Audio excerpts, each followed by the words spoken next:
Feel free to do it however you want, she encouraged. Absolutely, Fred replied, a sharp twinge in his groin. It swiftly spread to a searing pain in his chest. He cried out in confusion. A man of 6 feet 3 inches and 245 pounds should have felt invincible, not agonizing. As his mind clouded, he thought, that was his final thought, before collapsing onto the woman. "Ow, you big oaf," she exclaimed, trying to urge him off. "That wasn't funny, Fred, and you barely lasted 10 minutes, Fred Desmond, 29, now motionless, lay heavily on her, pinning one of her arms. She struggled desperately to free herself from his weight, but he was too large, especially now that he was essentially dead. Trying to grab her cell phone with her free arm, she found her reach too short to retrieve the device. Tears welled up from both fear and frustration. It was evident to her that today was not going to conclude well. 3 hours later, Penny's body was tingling with numbness when she heard the back door of her home open, signaling her children's arrival. Urgently, she called down to them, instructing them to dial 911 and remain downstairs, avoiding the second floor. Her 15-year-old daughter questioned, "Should we call Dad too?" "No, no," Penny quickly exclaimed. "Just call 911 and wait for them downstairs." Paramedics arrived at the residence within 5 minutes. After ensuring the well-being of the children, they ascended the stairs to discover Penny and her deceased partner.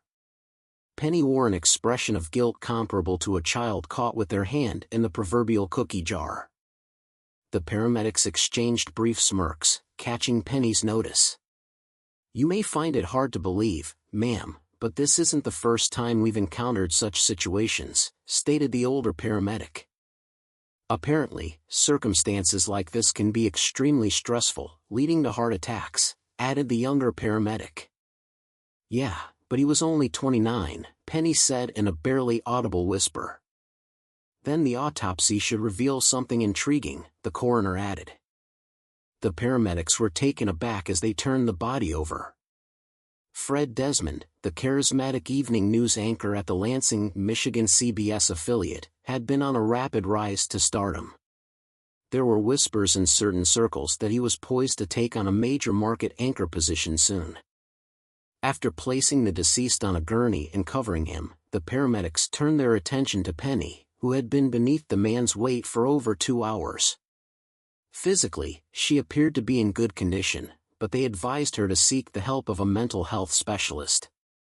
"Being under a dead body is the least of my problems," she admitted with embarrassment. Penny had just put on a fluffy bathrobe when her husband Dan burst into the room, panting from rushing up the stairs. "Are you kidding me?" he angrily exclaimed as she retreated from him. Both paramedics positioned themselves in front of the woman. "Mr. Mann, this might not be the most suitable time and place for this. Your kids are right downstairs," the older paramedic cautioned. Dan sighed and rolled his eyes, his breath uneven, and the paramedics recognized it wasn't due to running up the stairs. "Seriously, Penny, can this situation get any worse?" he exclaimed. "Mr. Mann, if we sense your wife needs protection from you, we can have the police here in minutes," the older paramedic warned. "I won't lay a hand on her, even though she might deserve it," Dan replied. The paramedics nodded in agreement, and Penny noticed.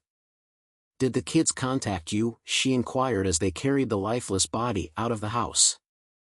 "No, I spoke to them, and you instructed them not to call me." "Wonderful, perfect, making the kids cover for you." "You're awful, you know that," Penny retorted. "No, Janet from down the block called me from work when the ambulance arrived." "I bet the whole neighborhood already knows what happened," Dan explained. Within half an hour, every news organization in Lansing was aware of Fred Desmond's death due to the police scanner broadcast. There were discussions in newsrooms about whether to downplay the incident as a professional courtesy or highlight.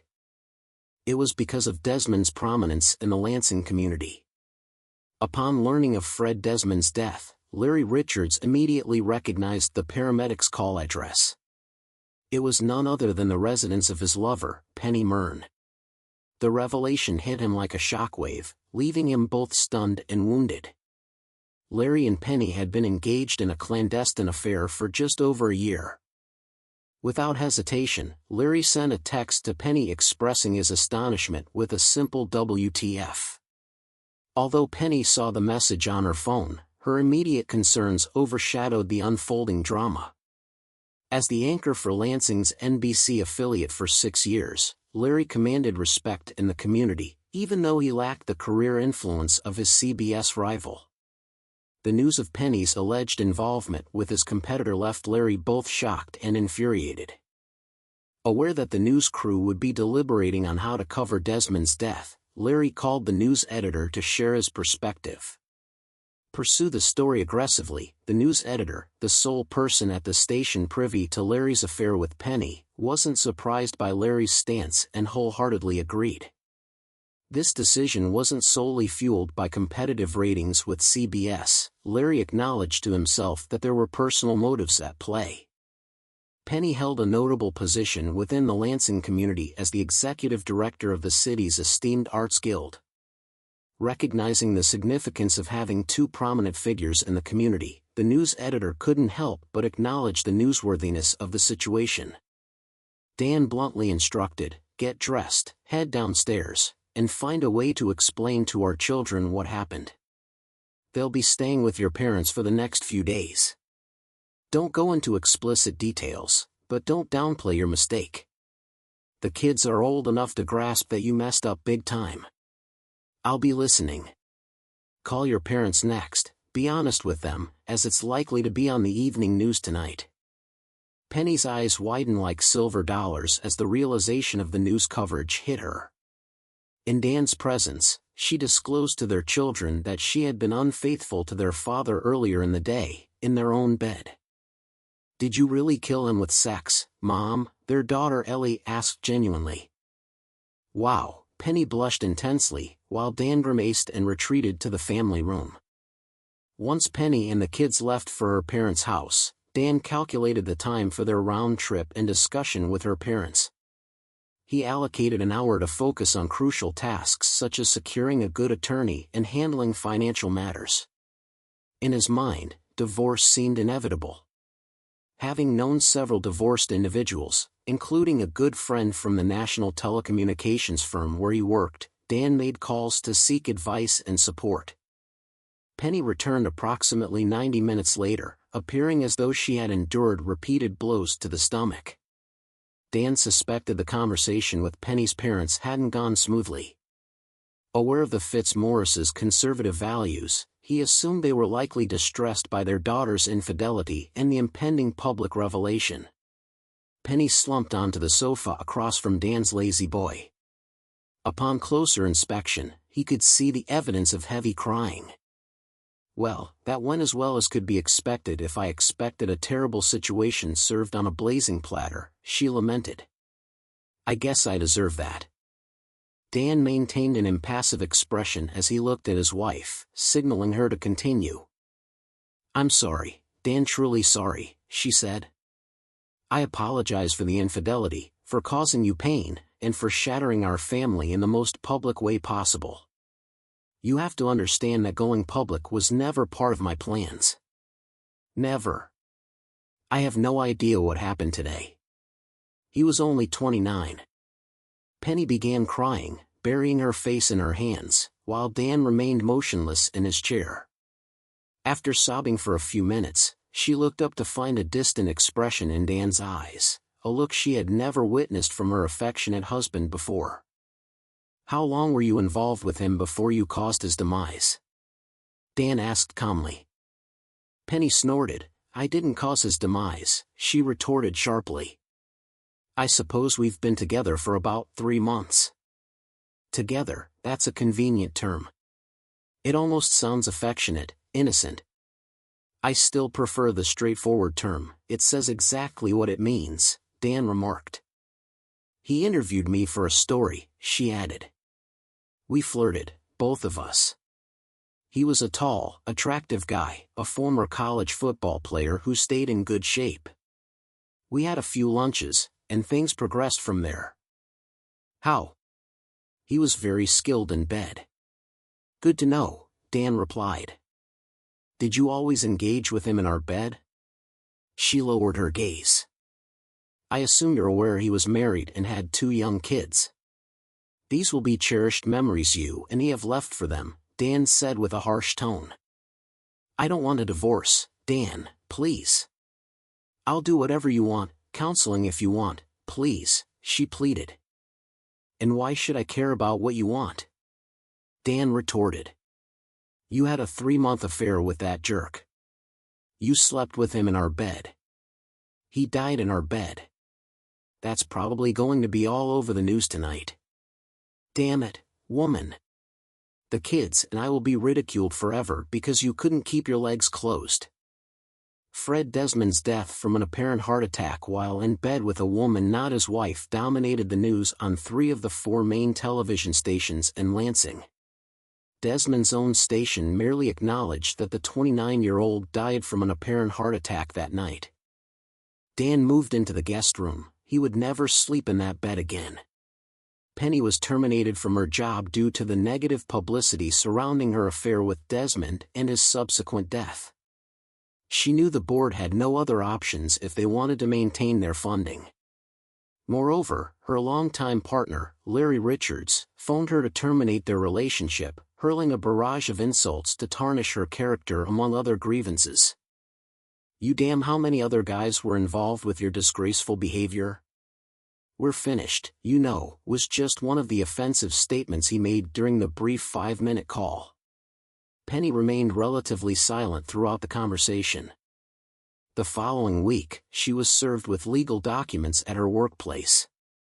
Dan, her husband, sought full custody of their children and presented written requests from the kids expressing their desire to live with him. He informed the judge that despite affording the mortgage on their house, he and the children planned to relocate in anticipation of a strongly negative public reaction. Upon returning home that night, Penny appeared despondent, but neither her husband nor her children attempted to console her. They had been facing ridicule daily since the news broke about Desmond's death. Amidst the turmoil in her life, Penny scarcely noticed that she missed her next menstrual cycle.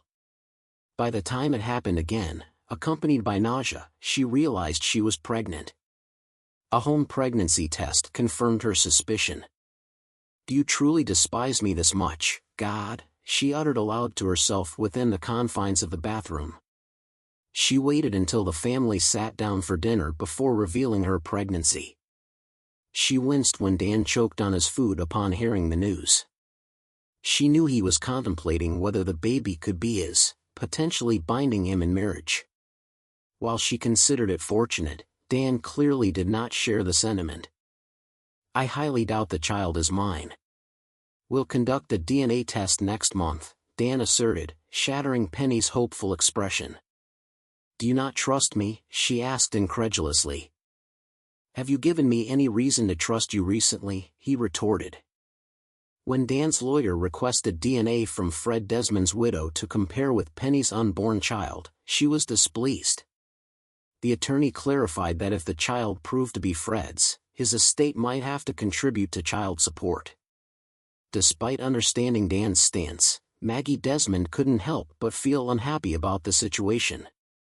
Stupid damn woman, she silently cursed to herself. The testing occurred at the 3-month milestone. Surprisingly, neither Dan nor the late Fred matched the DNA results. Upon receiving the test results, Dan angrily confronted Penny.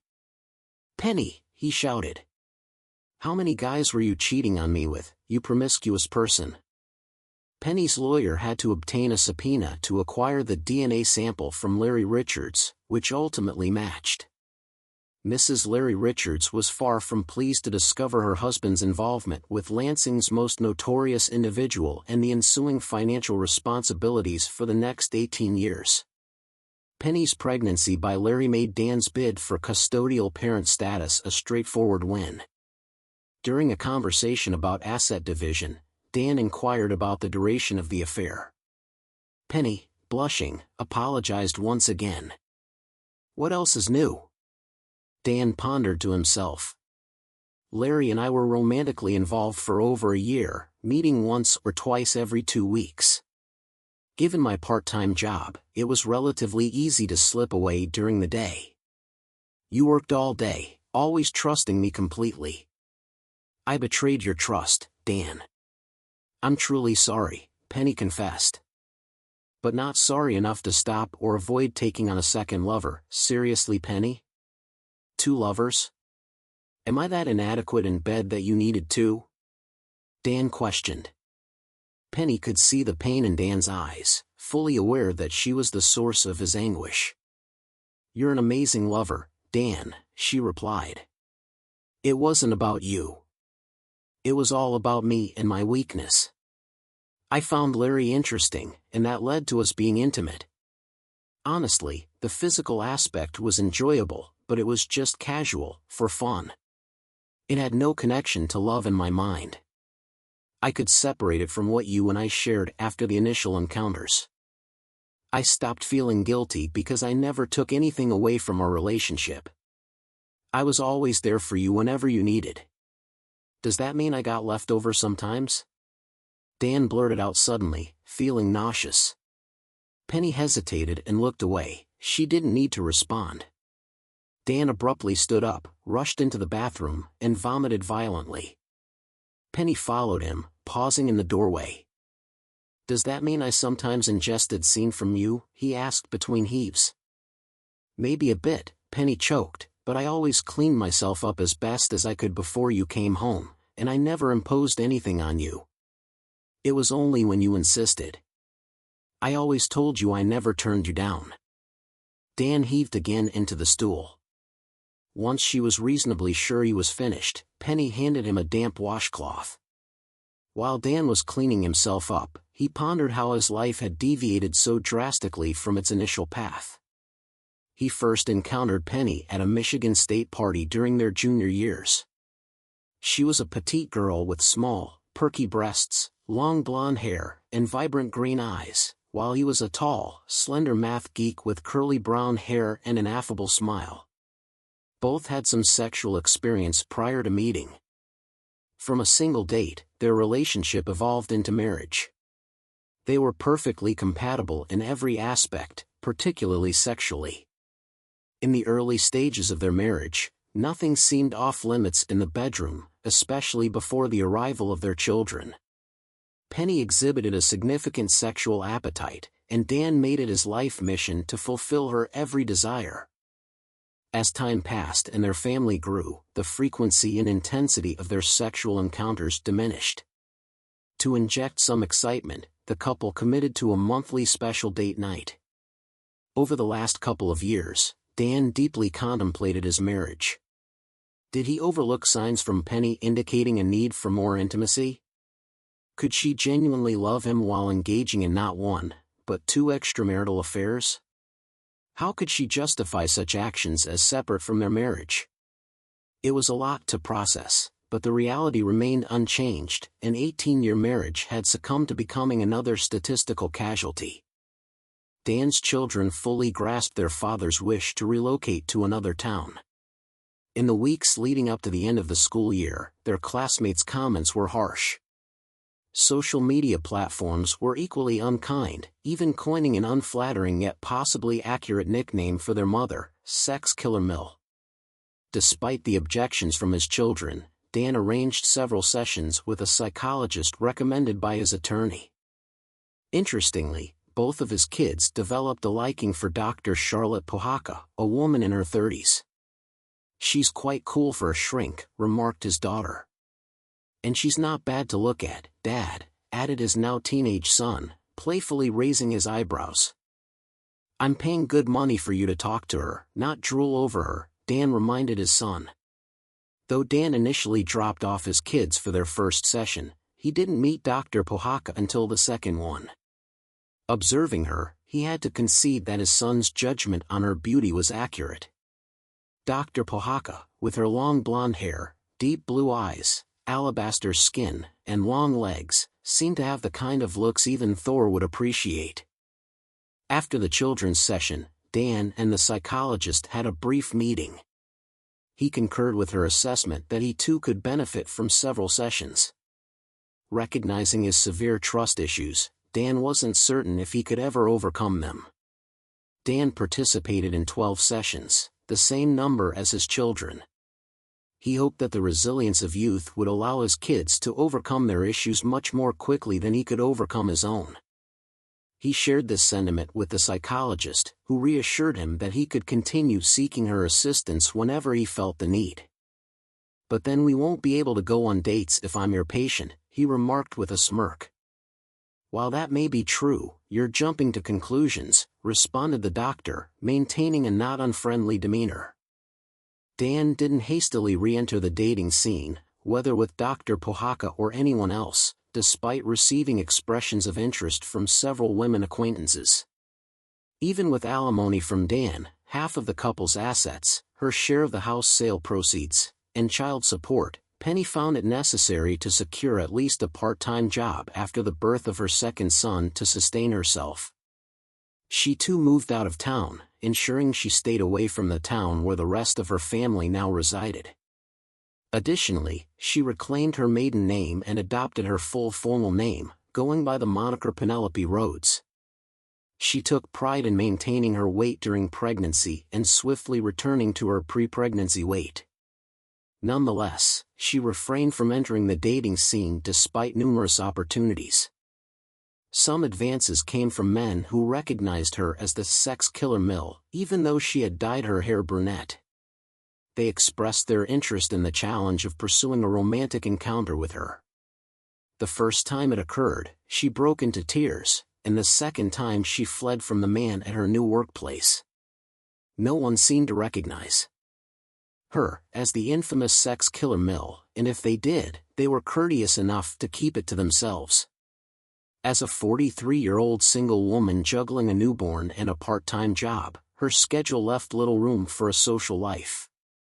Despite the challenges, she managed to reconnect with her parents and rebuild her relationship with them, ensuring her third grandchild wasn't punished for the mother's past mistakes. Dr. Charlotte Pohaka was taken aback when Dan Matt called her after more than 6 months of silence since concluding his therapy sessions. Although he had expressed interest in a personal connection before, he hadn't followed through, leading Charlotte to assume he had found someone else.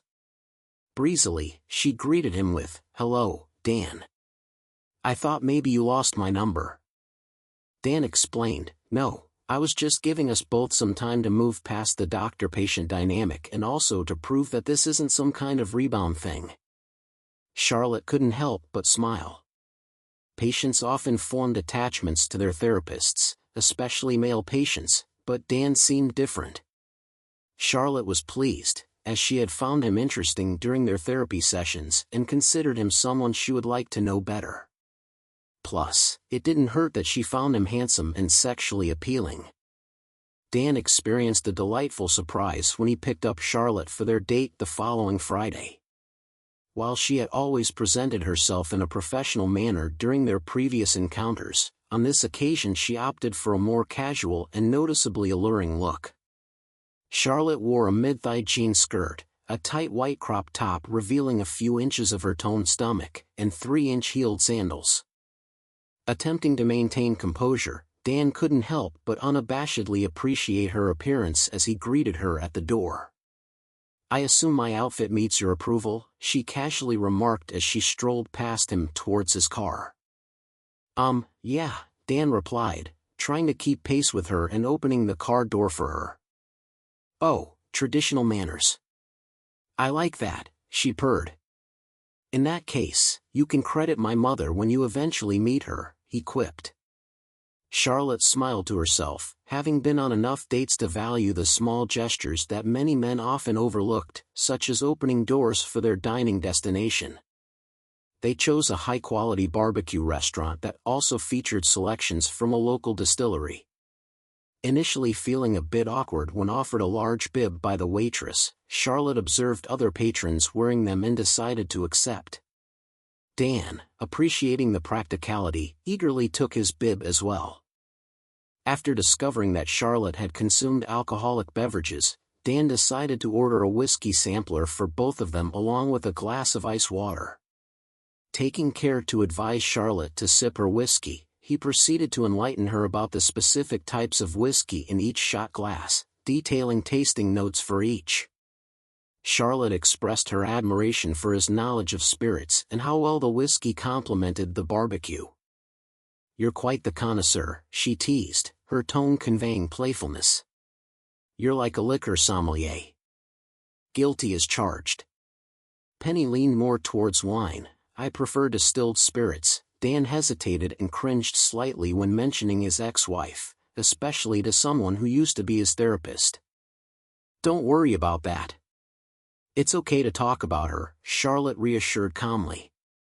"She was a significant part of your life for 20 years, it's natural for her to be in your memories. Don't suppress those memories or feel guilty when they surface. With time, they'll fade, especially as you create new memories with new people." "Damn, I didn't expect us to be on the clock tonight," he joked. "We're not," she said playfully, slapping his arm.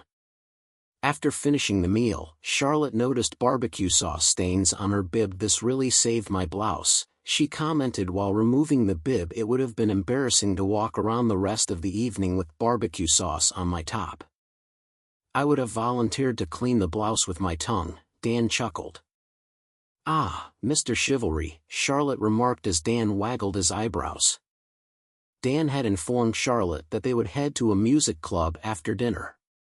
Assuming it would be a country western venue following their barbecue restaurant meal, she was taken aback when they arrived at a jazz club. "Jazz, huh? I would have bet on country. I thought we'd be line dancing the night away," she remarked. Dan chuckled and shook his head, saying, "No country, no hip-hop, no gospel. Screaming guitars are always good, blues good, jazz good. I'm a man with definite tastes."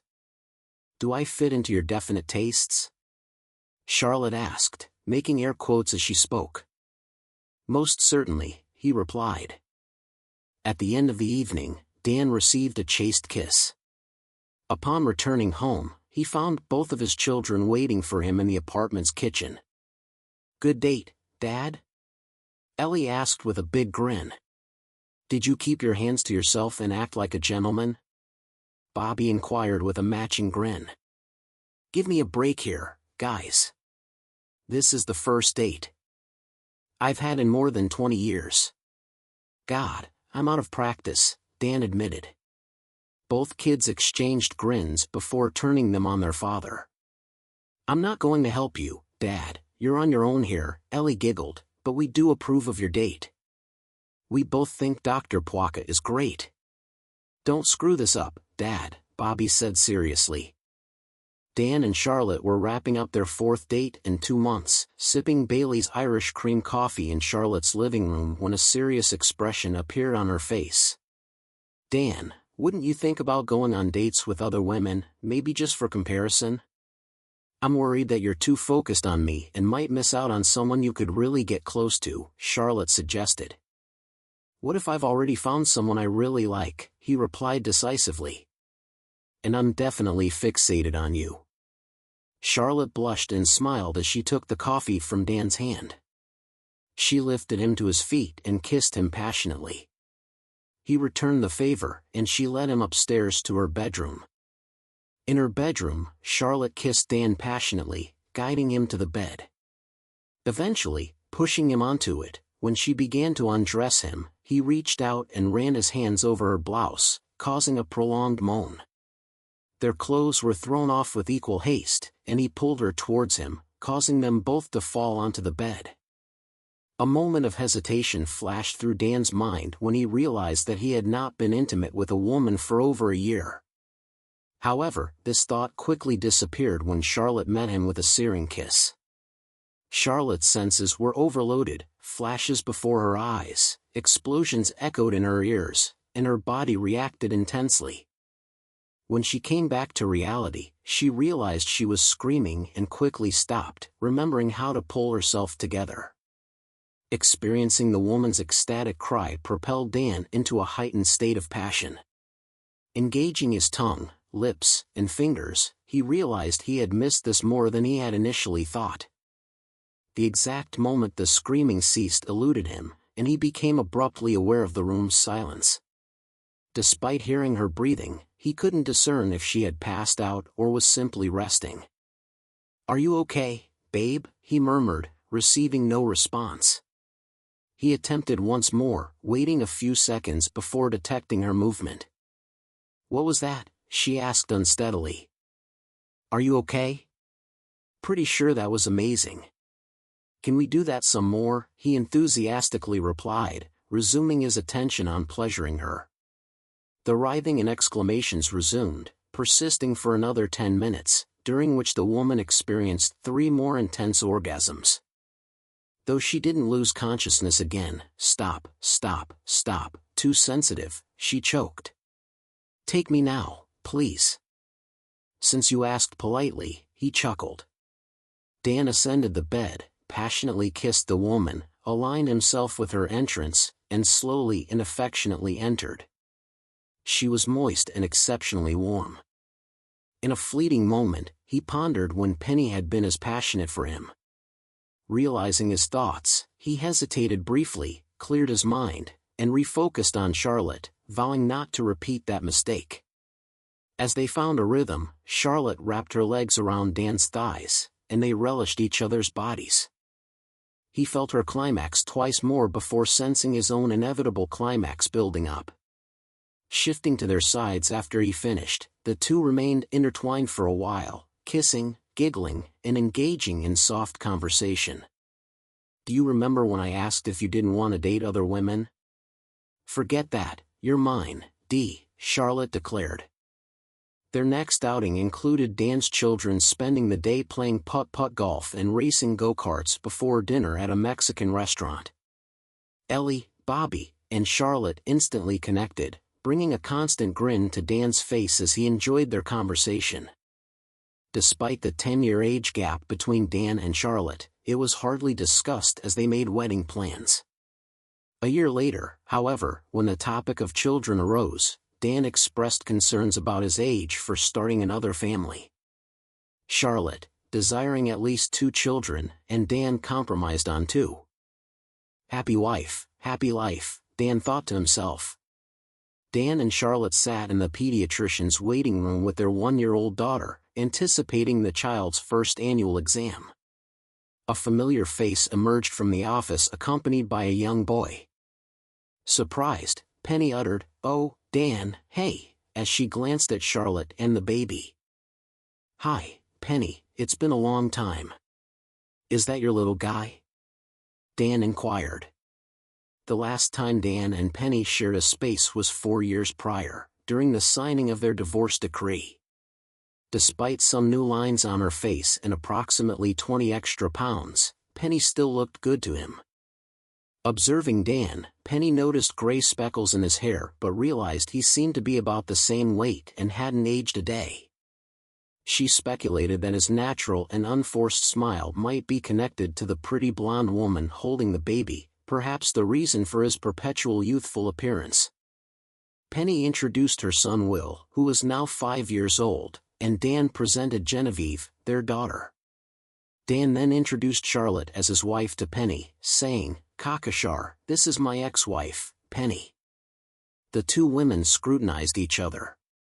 Penny was still grappling with the revelation that Dan had another child when she deduced that Charlotte was like 10 years her junior. Charlotte stood up and extended her hand. Penny hesitated before accepting the gesture. "It's very nice to finally meet you," Penny remarked. Charlotte simply nodded. Dan understood that his wife was gracious, but she wouldn't falsely compliment his ex-wife as it wasn't true in Charlotte's presence. Ellie and Bobby only spoke about Penny's health. Dan had instructed his children not to discuss their mother in his presence, and they respected his request. Penny observed the baby and commented, "She looks just like Bobby when he was a baby." "Bobby seems to be a very protective big brother." "He's grown into quite the young man," Dan replied. "And Ellie has become quite the young woman. They appear to be, from what little I see of them these days, Penny acknowledged. Noticing Dan's expression, she added quickly, I'm not blaming them for not visiting more often. I know they're busy.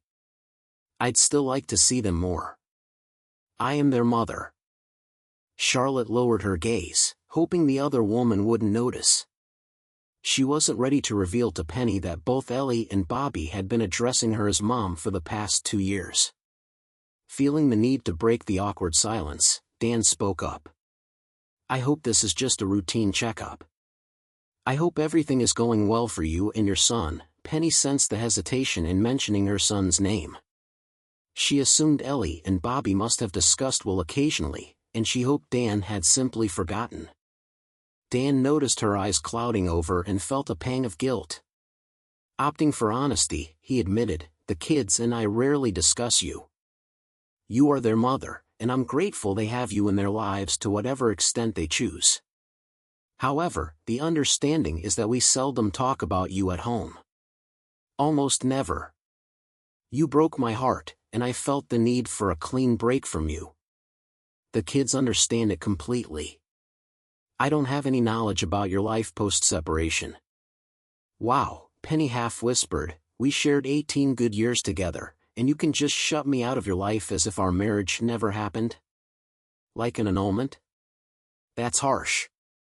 Everyone makes choices, and now it's my turn to forge ahead with my life, Dan responded calmly. I've moved on and I'm focused on the present, not dwelling on the past. Penny recoiled slightly, as if Dan's words had struck her. It was one thing to be disliked, it was another to feel sidelined. I'm managing, she replied after a pause. I work part-time at a library, and Will has started kindergarten.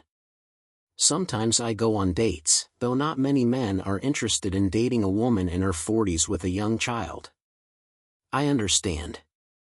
It's my situation.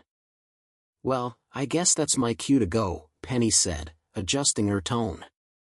It was nice meeting you, Charlotte. Take care of him, he's a good man. I learned that the hard way. Dan smiled awkwardly at his wife. I know. Her choices brought her here. It's not my concern. I won't lose sleep over it. You know I'm not your therapist all the time, Charlotte replied gently. Sometimes I'm just your wife, and the mother of your child. Now, give me a kiss and stop analyzing everything. Just love me. I can do that, he agreed. That's the end of the story. Share your thoughts in the comments below. We'd love to hear from you. And don't forget to subscribe to our channel for more intriguing stories. Thanks and good luck.